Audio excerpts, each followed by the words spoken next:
యేసు ప్రభు అన్నాడు, ఈ పాపం చేస్తే నిజంగా శిక్షార్హురాలే గనుక మీలో పాపము చెయ్యని వాడెవడో, ఏ పాపము నా దగ్గర లేదు అన్నవాడెవడో వాడు ముందు రాయేయండి.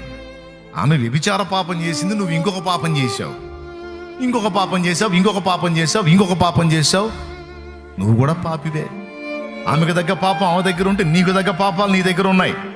కాబట్టి నేనే తప్పు చేయాలా, నేనే పాపం చేయలేదంటే ఈ రాయి నీ సంగతి నేను చెప్తానని ఆయన నేల మీద ఏమో రాయిచుండెను అని రాస్తుంది. యేసు ప్రభుతో చతుర్లు కాదని వాళ్ళకి తెలుసు. దేవునికి స్తోత్రం.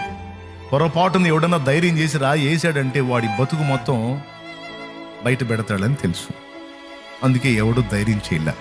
పెద్దలు మొదలుకొని పిన్నల వరకు రాళ్ళు తీసుకొని అయితే వచ్చారు, కానీ రాయి వేయటానికి ఎవడికి ధైర్యం చాల. మొత్తం రాళ్ళు ఆడబడేసి వెళ్ళిపోయారు. అక్కడ రాస్తుంది పుట్టినోట్లో, వారు మనస్సాక్షి చేత పొడవబడిన వారై, గద్దింపబడిన వారై వెళ్ళిపోయారు.